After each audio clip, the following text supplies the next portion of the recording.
मैं हूं आबिद हसन और आप देख रहे हैं दूसरी कहानी। अब रोटी कपड़ों और मकान के नारे पर आने वाली इस हुकूमत ने पिछले साल दावा किया था कि वो एक अवाम दोस्त बजट पेश करेंगे, और अगर इनसे पूछा जाए तो इनका यही कहना है कि पिछले साल का बजट गरीब आवाम के लिए मुनासिब था। इसकी वजह इनकी वो स्कीमें जिन्होंने गरीबों को ट्रैक्टर, ज़मीन और पैसा देने का वायदा किया। और अगर देखा जाए तो कई लोगों ने बेनज़ीर इनकम सपोर्ट प्रोग्राम का फ़ायदा उठाया और कई लोगों ने बेनज़ीर ट्रैक्टर स्कीम का भी फ़ायदा उठाया। लेकिन दूसरी तरफ जब IMF के कहने पे पाकिस्तान से कई चीज़ों पे से सब्सिडी हटी तो उनकी कीमतों में बेपनाह इजाफा हुआ और इसकी वजह से गरीब आवाम की ज़िंदगी मज़ीद मुश्किल बनी। आज की दूसरी कहानी यही है और देखते हैं कि पिछले साल के बजट की वजह से गुर्बत पे क्या असर पड़ा। तो आइए शुरू करते हैं सूबा बलोचिस्तान से, जहाँ पर गुर्बत निस्बतन दूसरे सूबों के ज़्यादा है। तफसीलात के लिए खलील अहमद की ये रिपोर्ट। बलूचिस्तान हुकूमत ने साल 2009-10 के अपने 72 अरब रुपए के बजट में गुर्बत के खात्मे के लिए 65 अरकान असम्बली को 13 करोड़ रुपए की तरक्याती स्कीमें दी थी, ताकि इसके ज़रिए आवाम को सेहत, तालीम और सैनिटेशन समेत दीगर बुनियादी सहूलतें दी जा सकी और सूबे में 75% से ज़ायद आबादी जो गुर्बत की लकीर से भी नीचे ज़िंदगी गुजार रही है का मेयार ज़िंदगी बुलंद हो सके। मगर इसके बावजूद सूबे में गुर्बत में कमी के बजाय इजाफा हुआ है, जिसकी बड़ी वजह इस पैसे का इज्तिमाई मनसूबों की बजाय इनफरादी मनसूबों पर खर्च होना है। अंदरूनी बलूचिस्तान तो छोड़िए, सूबाई दारुल हुकूमत कोयटा में आवाम की अक्सरियत घर, तालीम, सेहत, सैनिटेशन हत्ता के पीने के साफ पानी से भी महरूम है। हमारा इधर मजदूरी करते हैं, 4 भाई हम लोग, 25 रुपये इधर घर का किराया दे रहा है।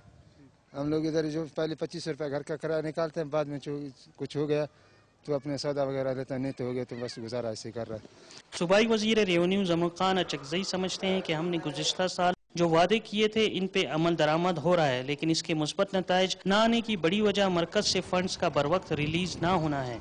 मसला ये है कि जून का जो बजट आता है, हम ये चाहते हैं कि हमारे रिलीज इस टाइम पे हो। हम PC1 जमा करके हमें रिलीज होने के लिए जो है वो टाइम नहीं देना चाहिए, जल्दी रिलीज हो। अभी आपको पता है कि हमारे रिलीज पिछले साल के 2009-10 के जो है मार्च में हुए और मार्च में फिर हम PC1 जमा करेंगे, फिर वो डिपार्टमेंट से अप्रूव होंगे, फिर वो आगे प्रोसेस होके फिर जो है फाइनेंस और PND से होके फाइनेंस तक फिर जो है रिलीज होते हैं। नेशनल पार्टी के मरकजी सेक्रेटरी इत्तलात जान मोहम्मद बलेदी हुकूमती दावों को जुटलाते हुए कहते हैं कि बजट में गरीब आवाम के लिए कुछ भी नहीं होता।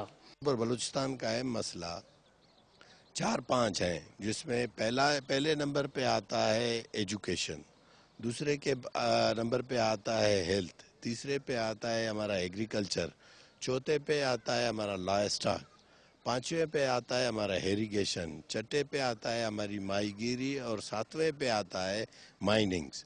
आप हैरान होंगे कि इन तमाम सेक्टर्स को बिल्कुल नज़रअंदाज कर दिया जाता है, जिससे हमारे रोज़गार के मौके बढ़ते हैं। बलूचिस्तान में गुर्बत के बायस हेपेटाइटिस, TB, दमे समेत दीगर मुज़ी बीमारियों की शरह सबसे ज़्यादा है और ज़च्चगी के दौरान माओं की शरह अमवात 1 लाख में से 600 और बेरोज़गारी अपने उरूज पे है। बलूचिस्तान हुकूमत अगले माह अपना बजट पेश कर रही है, जो कि 1 खरब रुपए से जायद मालियत का होगा। ज़रूरत इस अमर की है कि सूबे से गुर्बत के खात्मे के लिए ज़्यादा से ज़्यादा फंड मुख्तस किए जाएँ। खलील अहमद, डॉन न्यूज़, कोयटा। जी, तो हमारे क्वेटा के नुमाइंदे खलील अहमद हमें बता रहे थे कि अवाम दोस्त बजट पेश होने के बावजूद बलूचिस्तान में गुर्बत वहीं की वहीं है।